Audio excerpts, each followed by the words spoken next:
when you take an instrument or art or visual art, any kind of fine arts, you tend to be more involved in school. You have a group waiting for you to show up for rehearsals. You will find that you excel in your reading classes, in your math and your science. It's proven, studies have proven that you will excel in other areas.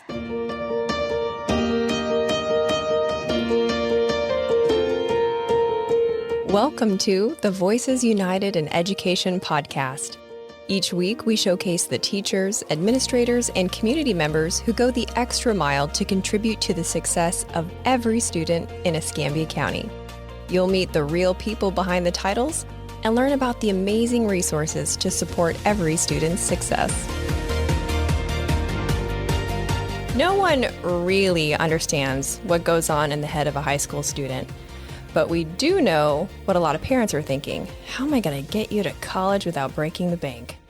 And to complicate things, many performance-based scholarships revolve around sports, which can often take a toll on academic performance. So is it possible to set students up for scholarships while enhancing their academic performance? My next guest doesn't just think so, she knows so.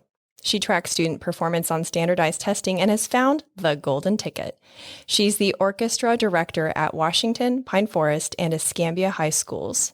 Today, she's going to share the history of the string program in Pensacola and how it enhances student success.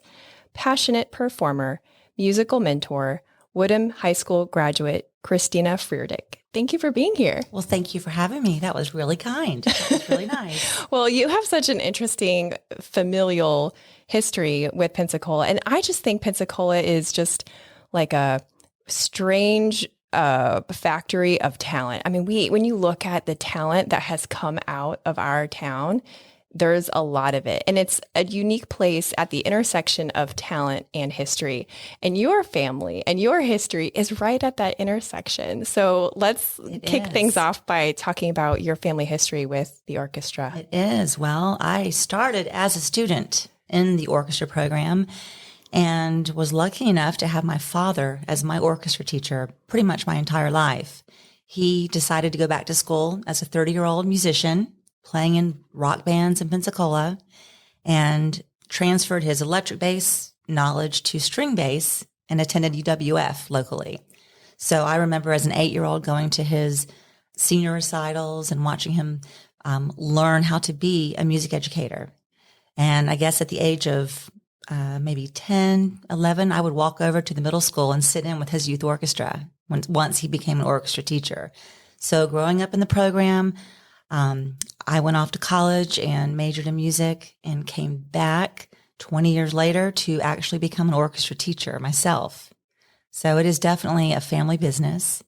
Labor of love. My brother, Jonathan Clark, teaches fifth grade violin in the city. In Pensacola. And my sister-in-law, his wife, also teaches high school orchestra, middle school orchestra, elementary orchestra as well. And like you mentioned, I'm at 3 high schools and 2 elementary schools teaching fifth graders. Wow. So I'm imagining your family get-togethers. Do y'all get the instruments out? Oh, on occasion. We do. We also had a band when I was growing up called Clark and Company that I think a lot of people in Pensacola grew up with out at the beach. We played really? Bluegrass and country. We did a lot of different things with our music. So. Wow. So your family history is with the educational part of the program. Is that different from the Pensacola Orchestra? It's different from Pensacola Symphony, yes. But I have also been a member in the past of the Pensacola Symphony as well as my brother has as well. So it's a little different. But for 34 years, my dad was the very first orchestra teacher when they just started the program. And the program came about because the Navy saw a need for their people to have their children enrolled in string programs that they were getting up north, and they would transfer down to Pensacola, and there was no string program. So the Navy was involved in getting the string program started. My dad was at 4 schools, traveled around, and as the numbers grew, the district hired more and more teachers, and we're currently at 7 teachers in the district covering up to 22 schools at a time. Whoa. We're spread very thin, but the numbers they require, we have room for more teachers, and we all know that's a challenge right now. Yeah. And room for more students. And room for more students always. Yes. So what instruments do you play? Well, I play the violin, viola, cello, bass, piano. I teach all the string instruments in my class. It's different from band or marching band. We are strictly strings. Violin, like I said, is my main instrument. Wow, that's incredible. I love that. I have to confess that I always thought any sort of musical program at a school was for smart kids who were bored. So I want to hear about this academic enhancement stuff because that's really new information for me. Well, string instruments are for anyone and everyone. We do not discriminate any demographic, any race, any ethnicity. We are here for every student to help them succeed. It's a very economical instrument to learn to play, starting with the violin. We start in the fifth grade classroom right now. We can talk more about that later. But when you take an instrument or art or visual art, any kind of fine arts, you tend to be more involved in school. You have a group waiting for you to show up for rehearsals. You will find that you excel in your reading classes, in your math and your science. It's proven, studies have proven that you will excel in other areas. Fine arts motivate students to go to school. I'm coming to school so that I can be part of that rehearsal and enjoy the extracurricular. That's what they call that. So what is it about the music that helps students in the other areas? Is it like a connection in the brain or? Well, you're using every single part of your brain. When you are holding that instrument, your left hand is doing one thing, your right hand is doing another. You are looking at the music, processing the notes on a page, processing the rhythms. So you are reading and you are counting and you're using motor skills. It's very involved. It uses every part of your brain. And, I'm familiar with the new acronyms that are being thrown around with STEM, STEM, science, technology, engineering, and math. They have decided to add an A to the acronym. It is now STEAM, A standing for the arts. They've proven that students that graduate with the most arts credits at the end of their high school years have scored higher on exams. They have scored higher in math and science, and just overall are a higher functioning student. Wow, that's incredible. So even those standardized testing, they're higher on all of those, which could lead to more academic opportunities, which was kind of what I was alluding to in the intro. Because as a athlete, I was taken out of class to go to my games and such. Right. And so that was a real conflict on all levels with my teachers, with my academic performance, all of it. But the idea that you could participate in something that was personally satisfying as a student, which obviously for me, soccer was, but if it's music for the student, I think that's a real win for the parents, the teachers, the future of the child when they graduate high school, all of it. It is. Not to mention the scholarship opportunities that come later in life. I was never going to be a football player, obviously. So there were no football scholarships for me out there. I studied violin from Anna Tringus, one of our local teachers from the past, and knew that I was going to college for music. So I was able to audition at several universities as a senior, and I received a full scholarship, full ride to college through my violin skills. So that was kind of a neat opportunity that not many musicians even realize exists. So how many scholarships are out there? Are there many for music? Many scholarships for music, even minoring in music. If you go on the internet and look up any college music school, they have lots of money to give these students that are in arts programs, band, orchestra, art, fine arts, visual arts. You just have to read what the requirements are, work towards that your senior year, learn the music that you need, audition, and you don't have to major in music. They want you in their orchestra, just like a football team wants a good quarterback. They want that first chair violinist. They want those cello players, bass players, and they will give you music to come to their school, give you money to come to their school and be in their orchestra. They want to produce a good sounding, successful orchestra, just like a football team wants to be successful. That's interesting. I heard that you try to help your students find the scholarships. Is that true? I do. We just finished an assignment where they had to go on the internet, which they don't mind because they have their phones in their hot little hands all the time. Right. So we Googled our favorite universities and our local universities, UWF and Pensacola State College, also offer scholarship money to our local musicians to come to their music schools. And they were required to find out what the audition dates were, what the requirements were, and got kind of excited because their math teacher, their science teacher aren't encouraging this right now. They're trying to get them through the year, and but with the fine arts, it's exciting for them to have a possibility of going off to college and having it paid for. Yes, I mean, Yes. and parents. That's a Yes. very exciting prospect for all the parents. Right. What about, careers that someone who graduates with a music-related degree could be eligible for? Well, I started with a music performance degree. I was going to move away from Pensacola and be a solo violinist with the big Atlanta Symphony. And then at the very end of my college career, I saw a need in Pensacola for more orchestra teachers. The program had grown. So at the last hour, I changed my degree to music education and got my music education degree, moved back to Pensacola, which everybody wants to do, and got a job teaching orchestra. But in addition to that, I have a student currently that wants to major in chemistry, but she's getting money from the university she's attending to minor in music. She's going to also go into music therapy. I have students that want to major in music production, sound production. There are opportunities to go into music management, manage a theater like the Sanger Theater, book orchestras and plays to come to your theater. You can major in music marketing, music education, all kinds of different channels to travel down as a musician. You don't have to be a performance major.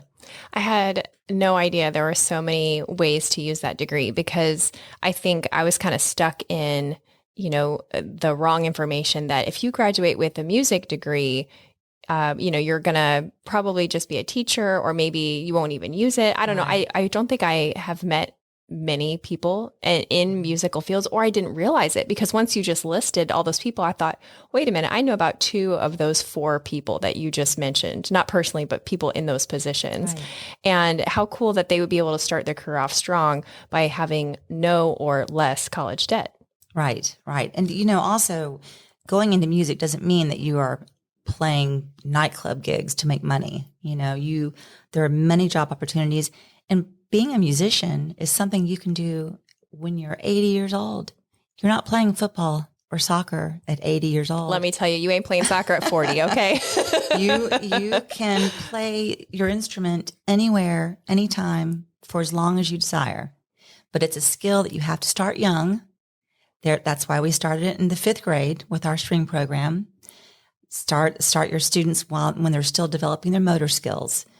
It's a very great opportunity here in Pensacola. I would think that there would be some strong cognitive benefits that would last well into adulthood if you would keep them. You hear about, unfortunately, older adults who have onsets of dementia, Alzheimer's, cognitive decline. You've seen the videos of the gentleman in the nursing home that can remember the words to a song and can sing the entire song, but not remember faces. It's, their music has a certain place in our brain and in our heart that is human and stays with us forever. That actually leads me perfectly to my next question. I wanted to know, just personally, what does being a musician mean to you? Well, when I was young, it's meant different things to me. When I was younger, it was a lot of fun for me to get up on stage and perform and goof around with my dad in the band and entertain audiences and watch people dance and have a good time. And as I got older, it was a way to get a college degree. So I was very serious about my music. I graduated. Now that I'm a teacher, I can't even describe over a microphone what it feels like to me when I walk out of my classroom after teaching a lesson. It's really different. I had a little boy come up to me. One of my classes is in a portable. I teach in all kinds of different venues. I'm on stages. I'm in dance rooms. I'm in portables. I'm in a empty classroom in some places. But I had a little boy come up to me with his instrument in his backpack, and he just threw everything down and looked around the walls of the portable. And he sighed, everything I need right here in this little box. And he called our portable the little box. So I'm touching lives with my music now, not just my life. I'm touching other people's lives. And at the end of a concert, I'll talk to the students and ask them, how was that experience for you? And the feedback I get from kids is more than, it's very personal to me, what I do. Being able to touch these kids and give them the experiences that I had when I was young. That gives me goosebumps. Yeah, it's really neat. I'm very blessed. Well, you are kind of a pro at inspiring, people to come together for the kids. And now that you've said all that, yes. I can see why. Can you share the story of what happened when you were working at the portable at Workman? Speaking of little boxes, yes.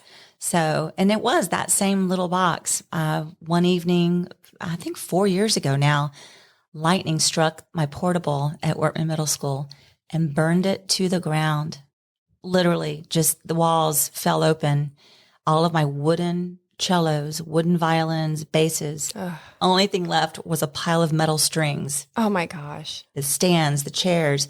The saddest part, I had filing cabinets full of sheet music that's very expensive that we've saved over the 34 years my father had taught. And the firefighters, bless their hearts, took their pickaxes and poked holes in the filing cabinets and put their water hoses in the filing cabinets and filled them with water. But we were able to open them up, and we pulled enough music out that we saved quite a bit. It's just a little singed around the edges. Yeah. So we had some really good mementos. We made Christmas ornaments that year out of shredded burnt music. So oh my God. It was fun. But through that whole fun. That's how you know you're a teacher. You're like, there was this terrible disaster and we made it fun. Yes. So that morning when they called me, I thought they were kidding. I'm like, you're kidding, right? I'm like, no. So I went down to my school and stood there with the principal, and at the time, Malcolm Thomas, and we just stared at this pile of, it was still on, still smoking. And I looked at I said, what are we going to do? The very next week, I started getting instruments dropped off at the office. People went into their attics, found grandma's violin, and brought it up to school. I had local businesses writing checks. I had a business out of California write a check for $15,000.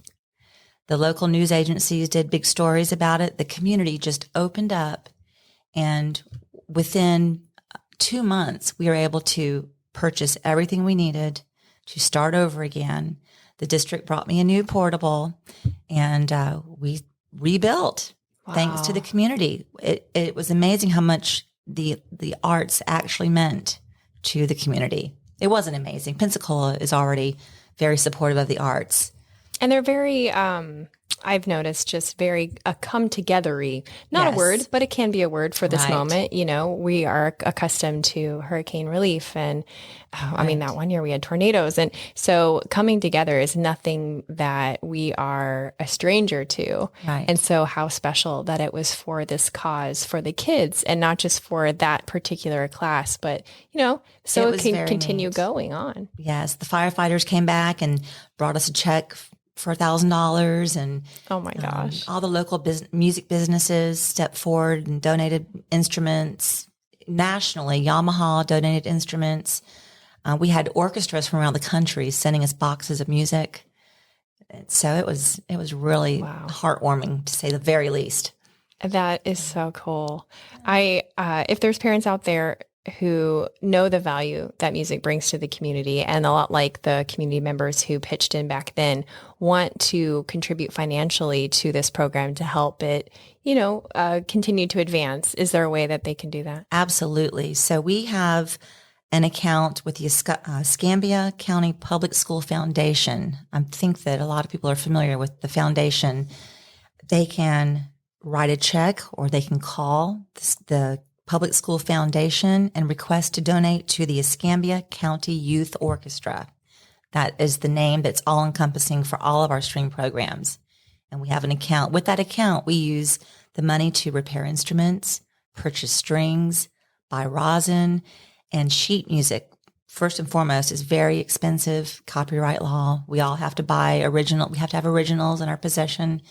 And we're getting to the point in the year where strings are breaking and rosin is running out. So anything that, people can donate, they can contact the district for sure. Okay, we'll make sure to put that phone number and resource in our episode notes so it's an easy find. Yes. And then lastly, if a parent wants to get their kid involved, maybe dip their toe in the water. Right. Well, how do they do that? Well, we currently have a program that starts in the 5th grade at most of the elementary schools here in Escambia County. And it's a free program. The lessons are free. We visit these elementary schools twice a week. All you have to do is provide an instrument for your child and the book that we use and a folding music stand. And we show up at these schools twice a week and give these students a 30-minute violin lesson for free, entirely on the district. We start them young, 5th grade, and then going into middle school, most middle schools have an orchestra program that they can be a part of, and that meets daily. That is really cool. That's very good to know. Thank you so much for being here and sharing this today. This was great. Thanks for having me. It's something very dear to my heart, family business, and I'm the most blessed orchestra teacher in Pensacola. Thanks for listening. Be sure to subscribe and share. Voices United in Education is a production of Escambia County Public Schools.